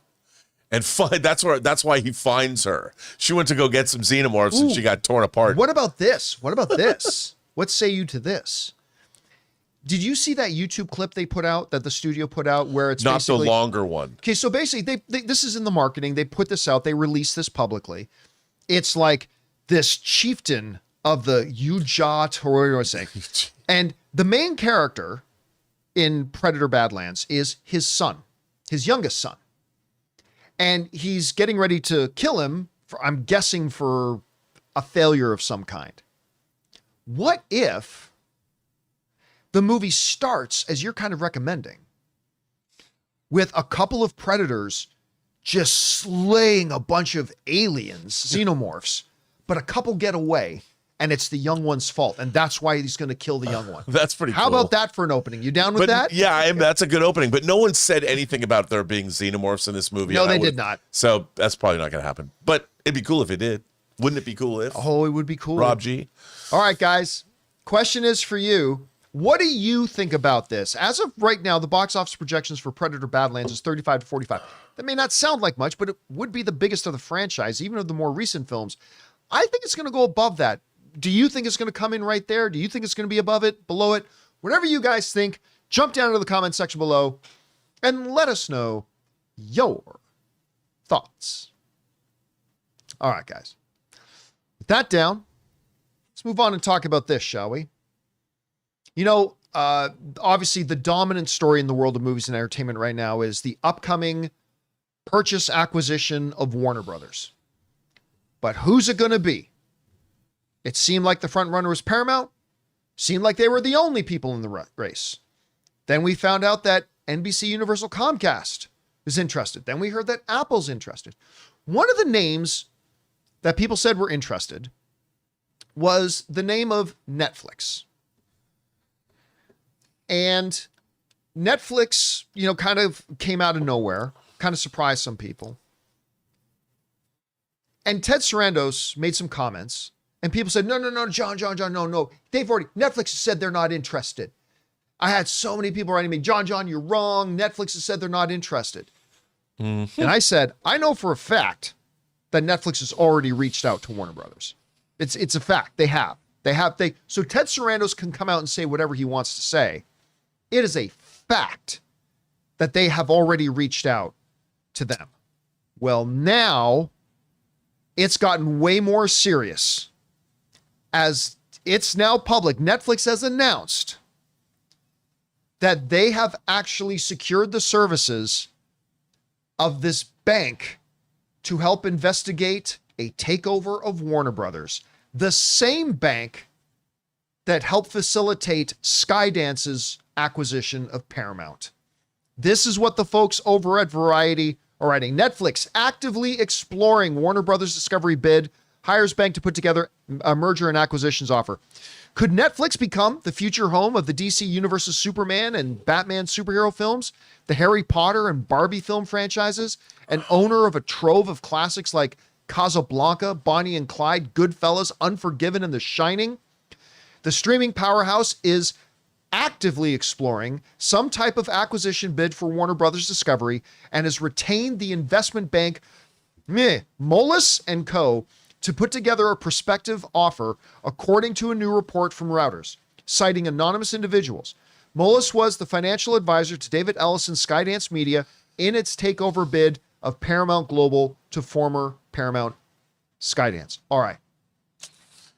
One of the things that they clarify in this is that, as we all suspected from the beginning when we first talked about this, Netflix ain't going to be interested in the legacy media part of it. They're not going to be interested in the television networks. They're not going to be interested in TNT. They're not going to be interested in CNN. As you know, the Axis Zaslav declared, the axe is going to fall and split Warner Brothers into two. And on one side will be the Warner Brothers studio and HBO Max. That is the part that Netflix is interested in. Yeah. That's the part that they're like, yes, let's get our hands in this. And I'm going to tell you right now, it's gone one step further. When you go through all the major industry insider newsletters right now, Netflix appears to be now the odds-on favorite. The odds-on favorite, not by a wide margin, but now instead of people thinking it's inevitable that Paramount will get them, amongst the insiders in the industry, they're thinking now Netflix might actually be the lead horse to get it. Now, let me tell you, one, why I hate this. Me too. And number two, why I might have some optimism. Why I hate this has been well established on this show before. As big of a fan as I am of Netflix, been a subscriber for well over a decade. And they make great shows. Not all of them are great, but they make a lot of great shows. They are by far, no questions asked, nothing's even close. They are the worst studio at making original movies. By far. Yeah. Their win percentage is minuscule. But see, Netflix doesn't care. Netflix's model doesn't care. And it's analytic driven. And it's all analytic driven, and they simply do not care if the movies they put out are high quality or not. To Netflix, it is simply a game of numbers. It's, what's the word? Is it arbitrage? It's just a full game of just trying to put out as much content as possible to keep its subscribers going, look, something new, something new, something new, something new. They don't benefit. Netflix has no benefit if the movie's great or if it's not great. They just want to churn out slop as fast as they can. Now, once in a blue moon, once every 70, 80, 90 films that they put out, one will be great. Yeah. So they've had a couple, but by far, they have the smallest winning percentage when it comes to putting out quality movies because they have no incentive to make quality movies. And that scares the hell out of me. And that's why Netflix to me is the last place I want to get Warner Brothers. Okay. That's the one half of it. And I totally agree with you. The other half, if I'm going to try to find a way to be optimistic, here's the optimistic way I'm going to look at it. Is that, listen, Netflix for a number of years now, and increasingly so, has been baby step by baby step experimenting with putting out things theatrically. Just recently, we know that the new Lion, Witch, and the Wardrobe film is going to get an IMAX full theatrical release. We know that Wake Up Dead Man is going to get something of a theatrical release. Frankenstein just had a limited theatrical release. K-pop Demon Hunters got twice released into theaters. It's in theaters now. We got Stranger Things season 5. They little bit by little bit by little bit have been playing around with it. If a scenario exists, and this is pure speculation, okay? Pure speculation on my part. This is me just trying to find a way to be optimistic here. If a scenario exists, Rob, where Netflix decides they're going to get Warner Brothers and they're going to keep it as some other places are intending. They're going to keep Warner Brothers intact to continue functioning as what they have always been, a theatrical and television entertainment studio, and they will simply own it and operate it and run it. And then once Superman Man of Tomorrow's done its theatrical run, Netflix becomes the exclusive home of it. Once Supergirl has done its theatrical run, Netflix becomes the exclusive home of it. If Netflix, and again, this is pure speculation on my part, but if Netflix decides to take that approach, they are still not the company that I want to see get Warner Brothers. But I will say it becomes more palatable to me. It's less hard to swallow for me if Netflix does say, okay, you know what? We're going to get Warner Brothers. We're going to get the iconic lot. We're going to get this incredible library. And we will become the exclusive home. They'll find out a way to merge HBO Max and Netflix in together. We will become the exclusive home of all already existing Warner Brothers material and all future Warner Brothers material. That has value. So if I want to choose to be optimistic, Rob, I'm going to try to look at it that way, that maybe if they get it, they'll keep Warner Brothers intact. I don't know how likely that is, but that's my one little ray of hope in all this. Anyway, Rob, you read this report. Yeah, like, forget this pretense that Sarandros was trying to put us. Oh, no, we're not really that interested. You just hired a major bank that just facilitated another major stake. They are clearly very serious about this. Some people in the industry think they might even be the front runners now. What are you making of all this? Well, I agree with everything you said. I have a real question. Like, John, let's say they do this. Do they keep HBO? I think they merge it. I do too. Yeah. I think one of the things Netflix, they can't not think about everything that HBO has made, just their programming. They would own all of it. They'd own Sopranos. They'd own. And listen, it's not the new exaggeration. Harry Potter TV series. It's not exaggeration. The HBO library is the greatest library of television in the world. Yes. It is the best library of television in the world. And they're already making that Harry. You think Netflix wouldn't want to turn that Harry Potter show into a Netflix series? I mean, but I think you're right. I think that if Netflix, if they're going to acquire Warner Brothers, it's not in anyone's best interests to do what Discovery or what especially AT&T did, to dismantle the studio that's effectively making content. Yeah. Because that's what they want to do. And you've got a great, MGM has Sue Kroll and Courtney Valenti, who came from Warner Brothers, and Warner Brothers has DeLuca and Abdi, and Mike DeLuca had been at New Line since the 80s.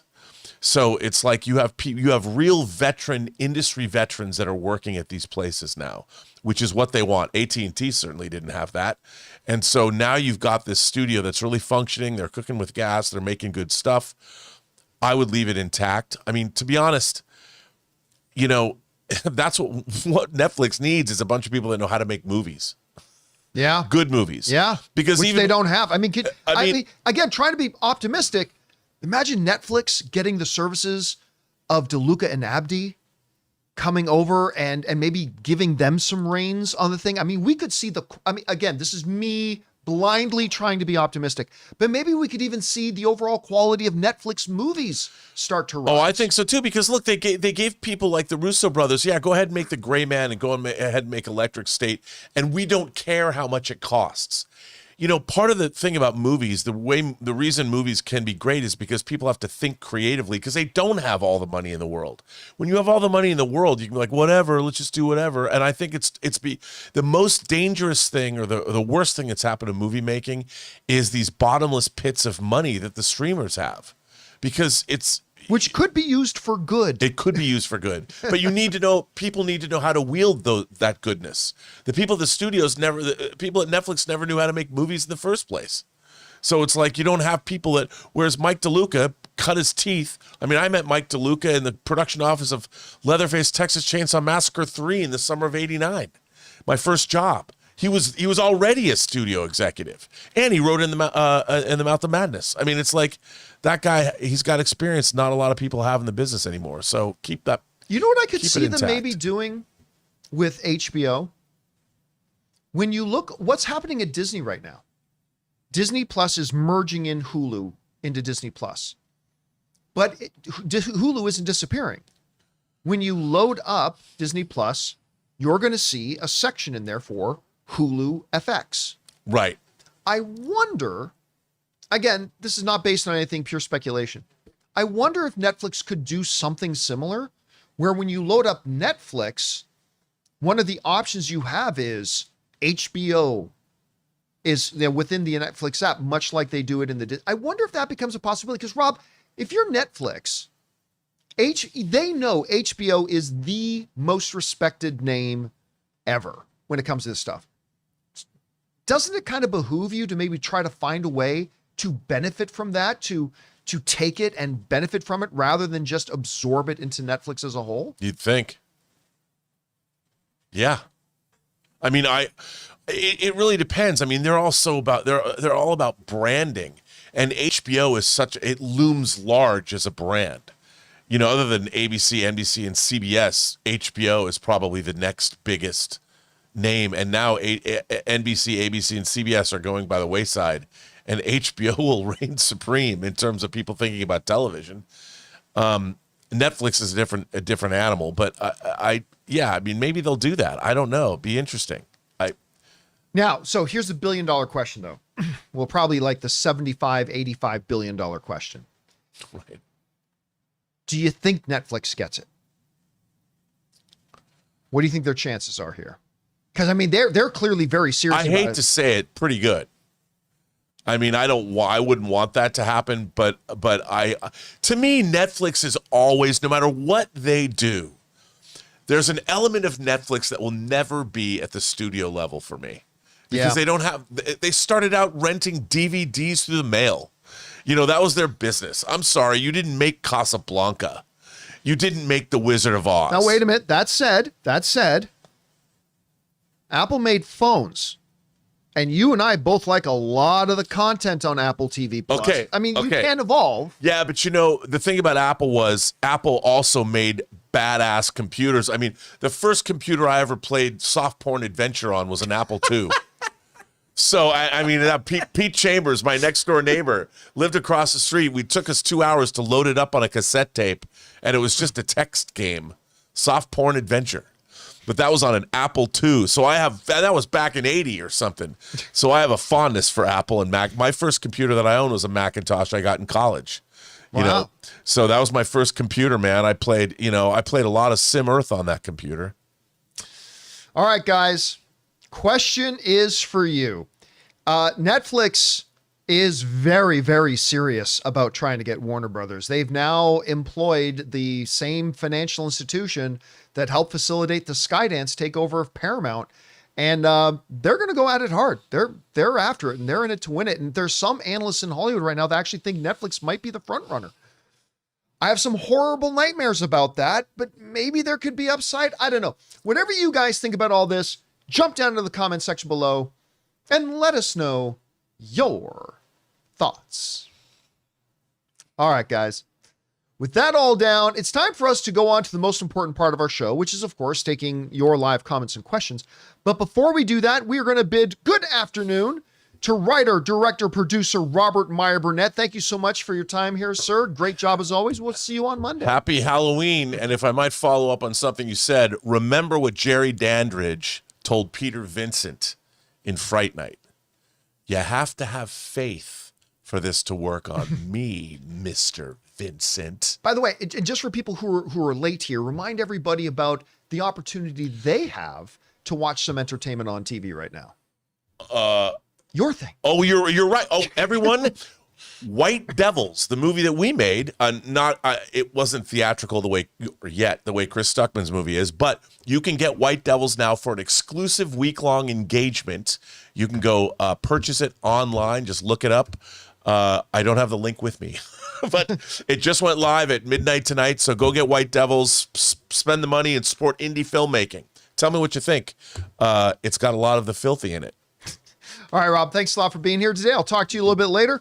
And all right, guys, with that said and that down, it is time for us to go over and take the questions you guys have been sending in. Once again, on today's show, when Jonathan's not here to operate the stuff, it's a little bit easier for me to take questions via the super chat feature. So if you have a question, comment, observation, whatever, and you're here watching live, and you got to be watching live, go ahead down and fire on in a question using the super chat feature. All right.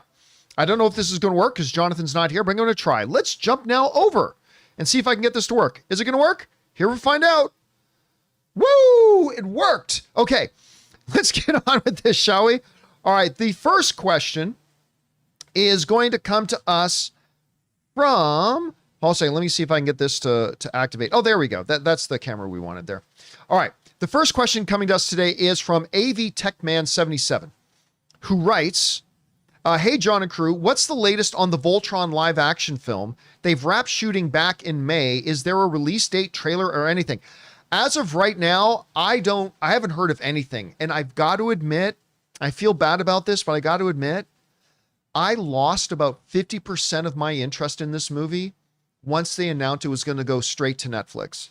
What was it, Netflix? Correct me if I'm wrong, guys, but Netflix, or is it straight to Amazon? Straight to Amazon. Amazon, Netflix, I keep forgetting. But once we found out, because originally it was supposed to be a theatrical film. And then they announced, like halfway through production, that they were going to release it straight to streaming. I got to admit, I lost half my interest. So everybody's live saying, yeah, it's Amazon. I lost half my interest. So look, I have not heard any further information. But again, it's my boy, Henry Cavill, so I'm definitely going to watch it. But I have not heard any more updates about potential trailer dates. I know they wrapped filming ages ago, or potential release dates. I don't know them off the top of my head, but we'll keep our eyes open for that. All right, next up, we got Robert Presser, who writes, happy Halloween. You know what? I should have worn an outfit today. I didn't wear an outfit today. I should have. I appreciate everything you and the crew do. Thank you. I really hope you come to North Carolina for a movie meetup. I definitely will. If not, I won't be a jackwagon that complains, and I'll try to go to the nearest one, bring on the filthy. Yes. Now, again, for the movie meetups, we're going to do some more in November, but we're going to stay south because the weather's starting to turn. We're going to go through Texas. We're going to get into, we're going to go as far north as Atlanta, and then we're going to end up in Florida. But I'm definitely going to do places like North Carolina and others, Nashville, things like that. But it's going to have to wait until after the winter's done. So probably once we get into March, April, May, we're going to plan other ones that will be Florida, and North Carolina will be one of them. All right. Next up, Emmanuel Soto Sanchez writes, hey guys, love your work. Thank you so much. I was wondering if there's any progress on TMNT, The Last Ronin movie. All I know is that they're still writing it. Any updates? All right. So this is the last thing that I heard about it, because there was some questions that got raised about whether or not it was going to happen once Skydance took it over. Then I was told by somebody at Paramount that, oh yes, that Teenage Mutant Ninja Turtles Last Ronin movie is absolutely still on. Absolutely still happening. Great. That is, however, the last thing that I heard about it. That's the last I heard about it. I haven't heard anything more about it, but to the best of my knowledge, I have no reason to believe that it's not fully on course still to actually get made. So when we hear otherwise, we'll let you know. All right. Next up, Arturo writes, speaking of Welcome to Derry being number 3 biggest series on HBO Max, is it an overreaction that Harry Potter will be the number 1 watch show on HBO Max? Not at all. It will be the number 1. Now, whether or not it becomes number 1 all time, I don't know, but it will definitely become the number 1 debut episode for any series they've ever done. Even if it sucks, because you're not going to know it sucks till you watch it. I have zero doubt, none whatsoever, that when that Harry Potter series debuts, it will beat the current existing record holder, which is House of the Dragon, which is at about 10 million views in its opening. It will beat that record. People who are dying to see it, people who are curious about it, and even people who are going to hate watch it, it will end up being the biggest debut. Of that, I have absolutely no doubt. No doubt whatsoever. All right, thanks for that, Arturo. Next up, TJ Perry writes, Disney Plus is now $29.99. Not my version of Disney Plus. Not my version of Disney Plus. Hold a second here. Let me go in here. Disney Plus price. Let me see this. All right. So it says Disney Plus has 2 main standalone plans. Disney Plus Basic with ads for $11.99. Disney Plus Plus Premium without ads for $18.99. That's the one I have. Now, if you're now maybe you're talking about that, maybe that's what you see it eventually becoming. Maybe that's what you mean, like if it's $29.99. By the way, you can make it even better by getting a bundle deal, like HBO Max, Disney, and something else, and you get it for like a price that's ridiculously cheap. I'm not going to say ridiculously cheap, but at least much cheaper. So I don't think it's that expensive, but maybe you're just saying that's what it could become later on. Anyway, Robert Walker writes, overreaction or no, the state of the MCU is the fault of Bob Chapek.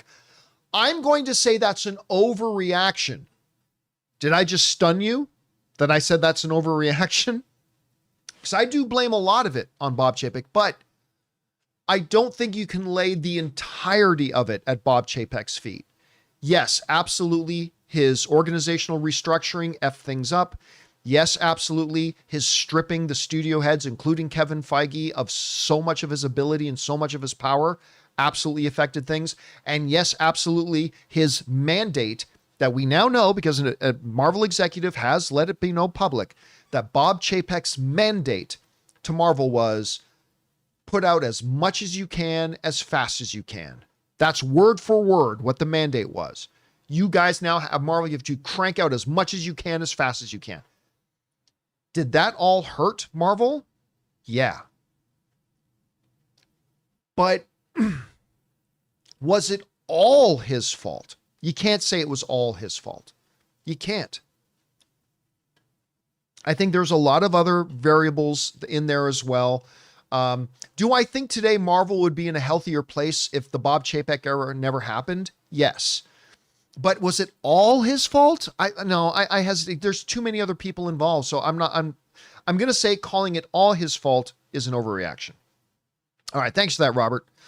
Next up, Smart with Steph and Alfie sends in a $20 super chat. Thank you, Smart. I appreciate that. John, I want the Blue Jays to win. You and me both. For me, it would be cosmic karma. How fun to see Canada win America's favorite pastime.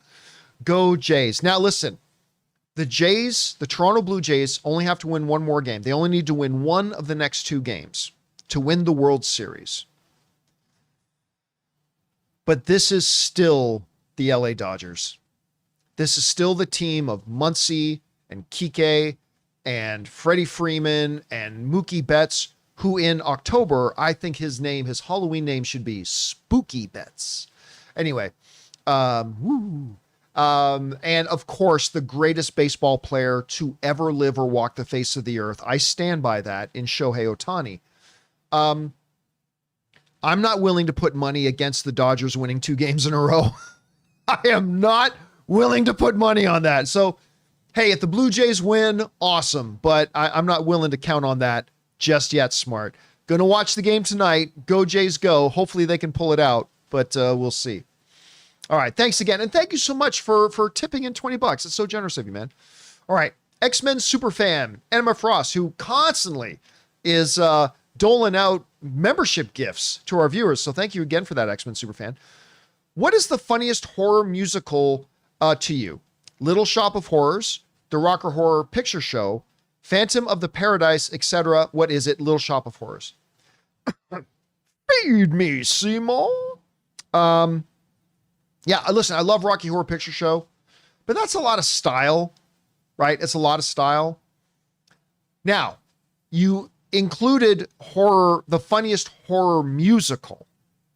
If you took out musical and just said the funniest horror, Shaun of the Dead. I think Shaun of the Dead is the funniest horror, followed by Behind the Mask: The Rise of Leslie Vernon. But for musical, yeah, I'm gonna lean into Little Shop of Horrors. That's what I'm gonna go with. All right. Next up, we got Dapper Alligator, who writes, hey, do you think Chainsaw Man movie success, $100 million and a $4 million budget, will have any impact on how studios approach animation budgets? No, because correct me if I'm wrong, but in the case of like, what was it called? Demon Slayer? I'm not an anime guy. I mean, I like a lot of the big old traditional anime, but I'm not a modern anime guy. I fully confess. Not really my thing. But I think the latest one they did was Demon Slayer. And Chainsaw Man is also a long-running series, right? Again, correct me if I'm wrong in the live chat, please. But to the best of my knowledge, I think Chainsaw Man is like a long-running franchise, right? So it's not an apples to apples comparison. Like when studios are making animated movies, They don't have 5 years or 1,000 episodes or whatever of an already pre-existing built-in loyal fan base that are now just going to come to the movie theaters to watch the next episode or whatever it is. I don't really think it will. I do think animated movies today are more expensive than they need to be. But I think you're going to see every studio. Now, I said this about Demon Slayer and K-pop Demon Hunter's success and Chainsaw Man's success. I think you're going to see more and more studios looking, how do we get more serious about bringing anime to the big screen? And they'd be ludicrous not to do so. All right. Next up. Super Nintendo Chalmers writes, where did it go? There it is. What would you rather see? A Star Trek 4, a complete reboot, or a new next generation movie with new actors? Well, then that wouldn't be next generation. If it was all new actors, it would be like the next generation. Listen, I'm going to tell you, I want to see Star Trek 4. I really do. I think the last one they did that Simon Pegg wrote, I thought that was really good. It just had absolutely terrible marketing. But I thought number 3 was really good. I think the second one was the weakest of the 3, but I even thought that was okay. The one with Khan. I thought that was okay. I thought the first one was great. I love that cast. Carl Urban, Chris Pine, Zoe Saldana. I mean, it's a great cast. And I think the movies are pretty good. Listen, I'll say right now, I know it's a good thing Rob's not here right now, but yeah, 100%. I would love to see that Star Trek 4. Love to see it. I think I would be very, very happy to get that Star Trek 4. So that's the one I would personally pick myself. All right. Next up, Amin writes, best and worst part of driving with the van. Also, after all the traveling, would you still rather not fly in a plane and just drive? Yes, I don't like flying. I do fly because sometimes I just have no choice, but I don't like flying at all. I would much rather drive. The worst thing about driving the van is that I normally drive a Tesla. And driving a Tesla means all I have to do is think about touching the pedal, and the acceleration is insane in a Tesla. Also, because of the battery weight and the low center of gravity on those cars, you can take corners like you can't roll a Tesla. You just can't. So you can take corners and everything. So driving the van, which is a gas vehicle, is getting used. It takes some getting used to, because you got to hit the gas and maybe after about 20 seconds, you'll be up to the speed you want to be at. Or because my van is also 10 feet tall, I got to be a little bit more cautious taking the corners. So like for me, those have been the biggest challenges so far about driving the van, but I love it. I really do. I think it's great. All right. Next up, X-Men Superfan again writes in, what film vampire would you fall for, or vampires? Ooh, which vampire? I'm trying to even think about who are some popular. Oh, you know which one? I'm okay. I'm safe to say this. Give me 1 second as I bring this up. Okay. I'm safe to say this. Cause I think, even my wife has a bit of a crush on her. So I can say this and not have to worry about it too much. I'm just going to try to bring it up here on the screen. So, what's her name again? I'll know it as soon as I see it. Where's the name? There she is. Ashley Greene.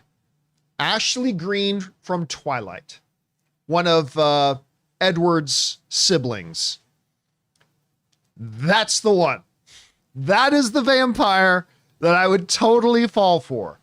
That's. Oh, well, you know what? I can't believe I forgot this one. I can't believe I forgot this one. Where did it go? There it is. Celine, of course, from Underworld. Kate Beckinsale. Yeah, okay, you know what?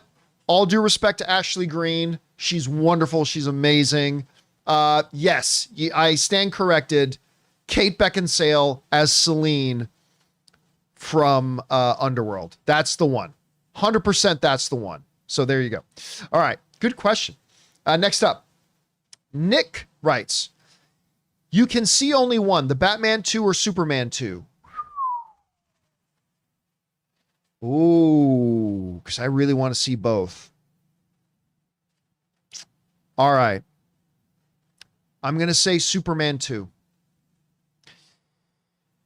The main reason I'm going to say Superman 2 is not that I'm necessarily saying that I think Superman Man of Tomorrow is going to be better than the Batman 2, but Superman Man of Tomorrow is an ongoing chapter in an ongoing and expanding cinematic universe. So I think it's going to be more important to see that one than the Batman 2, where I think at best we might get a third Batman film, but then that's probably it. So it's an excellent question. I'm going to say Superman 2 on the rationale of because it's a part of a larger expanding cinematic universe. So therefore it's probably more important to see it. But I want to see both. Anyway, X-Men Superfan writes in again and says, do you think Marilyn Monroe is one of the greatest of all time? Greatest what? Actresses? No. One of the greatest movie stars? Maybe. There could be an argument for that. But you have to be a little bit more specific. You can't, greatest of all time at what? If you're saying like as a pure actress, absolutely not. No, not at all. One of the most memorable, iconic movie stars of all time? Well, of course she has to be in that discussion. No doubt. All right.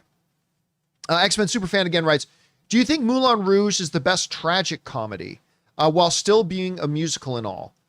I don't know. Listen, there's definitely humor in Moulin Rouge, but I do not, personally, I don't count Moulin Rouge as a comedy. You know, it's kind of like The Bear. Yes, The Bear has some laughs in it, but there's no way in hell you can call The Bear a comedy. I don't consider Moulin Rouge a comedy. Again, even though it has some good laughs. But man, it is a tragic movie. I've never watched it with somebody for the first time that doesn't get emotionally choked up near the end. It's an incredibly emotional movie and an incredibly tragic movie. All right. But I wouldn't call it a comedy. All right. Last one we'll pull in here. Give me 1 second as I just make a quick adjustment. Okay. Last super chat that we will address today gets sent into us by Orange Hand, who writes, a lot of people who say they've always wanted to do X, write a book, etc., seem to think they need permission to be creative. No, you don't.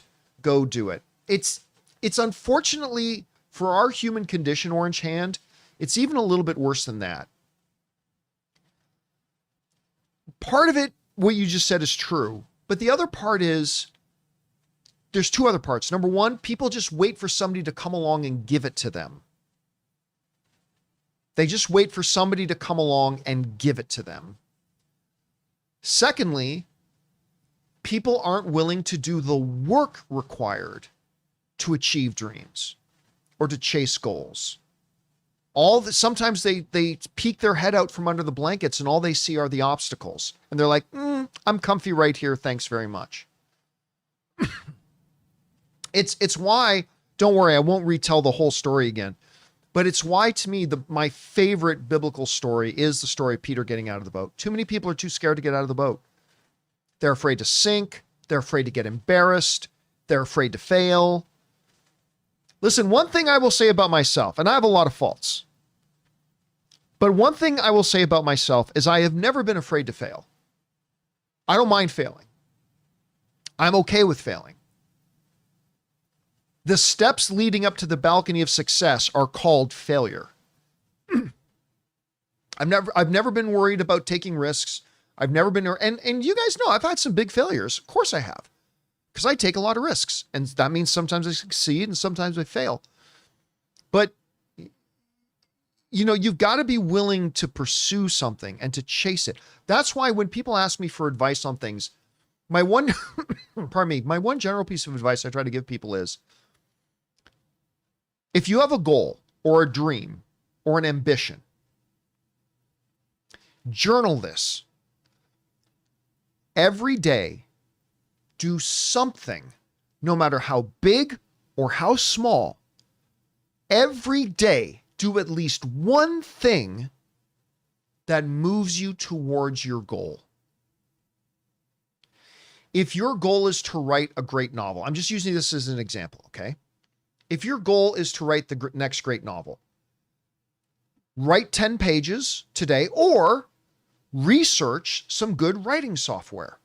Or let's say you're trying to write about the main protagonist of your story is a real estate tycoon. Okay, well, pick up an article about the real estate market. Like, some things are big, like dedicating yourself to writing 10 pages today, or something small, like, hey, just read up a little bit on, what the real estate market is like. Like, every day, even if it's something tiny, do something that moves you towards your goal. Because here's what happens. A lot of people have these goals and dreams, and flash forward 1 year later, they still just have goals and dreams. They've never actually done anything. They keep sitting there and waiting for the right time. But the person who does even tiny things every day, they will flash forward a year from now and be significantly closer to at least having the opportunity to achieving their goals. And so again, like, to me, every day, do something that will help you or position you towards achieving your goals. That's the best piece of advice that I know personally how to give. All right, you know what, guys? That's all I've turned off the super chats. But I'm going to look over now to just our live chat. You guys who are sitting here in our live chat, if you guys have a question, do this. See what I just typed in the live chat? Put in all capital letters, question, colon, and then write your question. That way I know you're asking me a question, you're not just talking amongst yourselves. Now, I'm going to give you a heads up. Don't be offended. I'm not going to pick out and read every single question. I'm just going to pick 2, 3, 4 of them out and just cherry pick them out, and I'll address those. And away we will go. All right. Let's see here. King Daddy Goat writes, question, what Halloween movie will you and Ann be watching possibly? That's a good one. I don't think we actually have any particular movie planned out to watch, like a Halloween movie. At most, I think it's going to be Welcome to Derry episode 2. I think that's the one we're going to be doing. All right. Let's see here. Where are we? I lost my spot. Okay, there we go. Sorry, the thing is moving by very, very fast here. Spider-Man, he says, have you seen Good Boy? I have. Not as good as I was hoping it would be. Not bad. Not bad. But I really got won over by that trailer. And I think it's okay. But I guess I was just kind of hoping for more. But anyway, yeah, there's that. Let's see. Dark Smirk writes, question, will you see Frankenstein in theaters? Already have. I did a review for it. I already reviewed it. So yes, already have a scene in theaters. Really, that is the way to watch this movie. If you have the opportunity to see Frankenstein in a theater near you, go do that, because it's visually beautiful and you're really going to be robbing yourself if you just watch it on your TV screen. All right. Next up. Denetis writes, question, will Task get another season? I don't know, but man, I loved Task. I thought it was great. And it's the characters you have. You certainly could do another season, but you could also just do it as a limited series. So, we'll see. Let's see. One last one. Do you think Vanessa will die in Daredevil season 2? I do not. Vanessa is just too core. Kingpin is too important of a character, and Vanessa is too much a part of that character. Like, to me, part of what makes Kingpin such a great character is that relationship with Vanessa. I think if you take Vanessa away, I literally think you are lessening the character of Wilson Fisk. I think you are making that character in that show less interesting. And I think he's far too important to risk doing that. So I don't think they're going to kill Vanessa in season 2. And all right, guys, that'll do it for today's installment of the John Campea Show. Thank you so much for being here and making our little show part of your day. Big special thank you to all you guys who sent in those questions. Number one, because you give us great fun things to talk about. But number two, you supported this channel as you did it. And all of us involved with the show, thank you guys so very much for your support. Once again, I beg your forgiveness for any technical glitches or errors. I was running the show all by myself here today, so it's a little tricky for me. So thank you for your patience. Guys, I will be doing an open mic at some point over the weekend, as I have been doing recently. So keep your guys' eyes open for that. And of course, we'll be back again on Monday. Thank you guys so much. I hope you all have an amazing weekend. May you be doing something big and fun, or if you need it, a nice, quiet, time to yourself kind of weekend. Whatever it is you guys need, I hope you get that from your weekend. So that'll do it for me for today, guys. Thank you so much for being here. Until next time, my friends, go Jays, go.